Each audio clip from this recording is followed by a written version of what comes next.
Episodios de nuestra historia.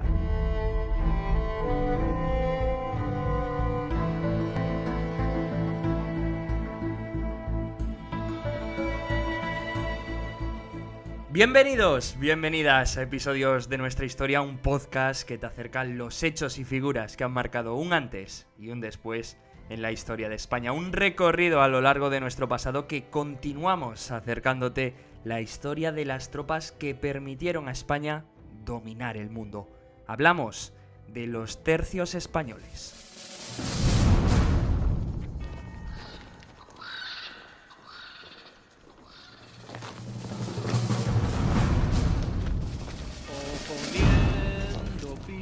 A caballos, enfrentando arcabuces a piqueros, con el alma unida por el mismo clero, que la sangre corra protegiendo el reino. Hay quien compara a los tercios españoles con las antiguas legiones romanas o las falanges macedónicas del gran Alejandro Magno, ejércitos que en su tiempo dominaron prácticamente todo el mundo conocido. No es para menos, los tercios españoles consiguieron una hazaña similar: dominar los campos de batalla de toda Europa durante más de siglo y medio. Muere por tu reino, vive por la paz en este gran imperio.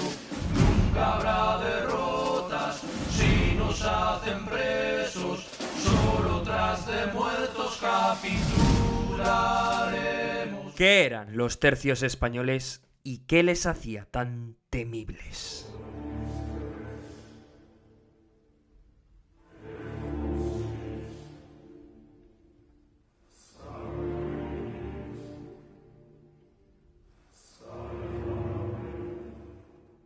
Los tercios españoles eran regimientos de soldados con gran sentido del honor y enorme valentía, que sentían un gran desafecto por la vida. El duque de Enghien considera que habéis combatido con un valor que excede las palabras. Por eso, os ofrece una rendición honrosa. Podéis conservar vuestras banderas y salir de formación. ¿Qué decís? Decidle al señor duque de Enghien que agradecemos sus palabras. Pero este es un tercio español.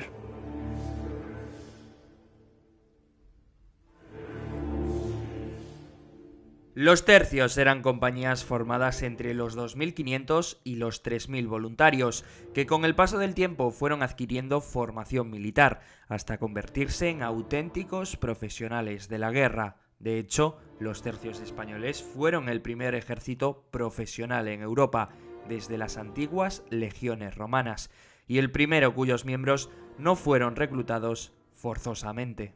Los españoles no representaban precisamente el mayor porcentaje. Entre los soldados se podrían encontrar valones, borgoñones, alemanes e incluso suizos y húngaros, soldados que mantuvieron a raya a las potencias europeas de la época.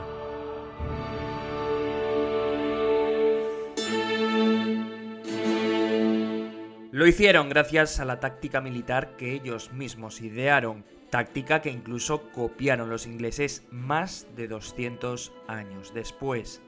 Esta consistía en organizar a los regimientos en cuadrados perfectos. Al frente se encontraban los mosqueteros, los primeros en entrar en combate, que con sus armas pesadas de largo alcance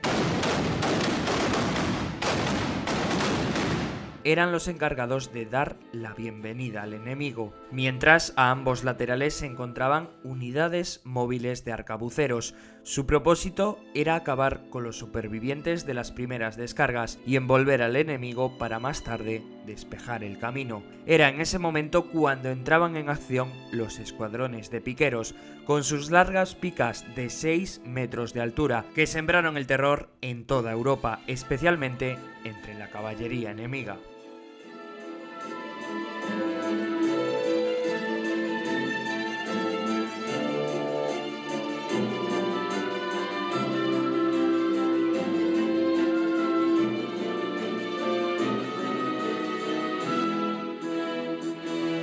¿Por qué estas tropas recibían el nombre de tercios españoles?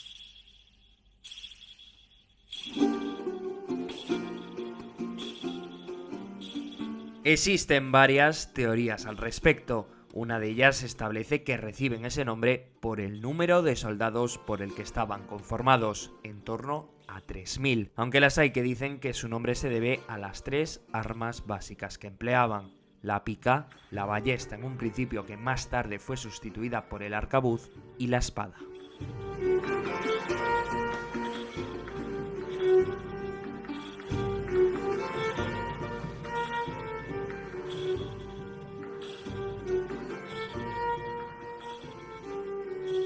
Otra establece que el nombre se debe a que en un principio fueron 3 el número de guarniciones que conformaban los tercios: Nápoles, Sicilia y Lombardía. Son los denominados tercios viejos, que el emperador Carlos I de España y V de Alemania crea a lo largo del siglo XVI. Pese a todo, a día de hoy se desconoce el motivo por el cual los tercios españoles eran llamados así.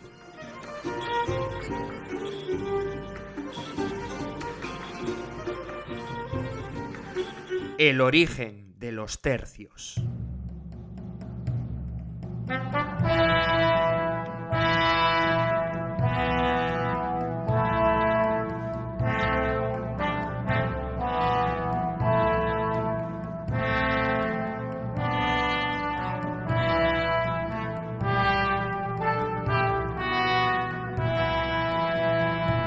El origen de los tercios españoles se remonta al final de la Reconquista, cuando los reyes católicos combatían al último reino musulmán de la península ibérica, el Reino de Granada. Es en este momento cuando las tropas de los reinos de Castilla y Aragón adoptaron el efectivo modelo de los piqueros suizos, pasando así a crear cuadros de infantería formados por piqueros, ballesteros y espadachines. No obstante, el gran paso para su creación tuvo lugar en Italia y tiene nombre y apellidos: Don Gonzalo Fernández de Córdoba, más conocido como el Gran Capitán, quien sentó las bases de los tercios españoles al reorganizar su estructura y sus tácticas de guerra, tácticas en las que implementó de forma muy eficaz las armas de fuego. Su gran labor impulsa la creación de forma oficial de los tercios españoles durante el reinado del emperador Carlos I de España y V de Alemania, tropas que desde ese momento dominaron los campos de toda Europa durante más de siglo y medio, lugar en el que se hicieron un nombre con batallas como las de Pavía, Múlver o San Quintín, entre muchas otras. El final de los tercios españoles.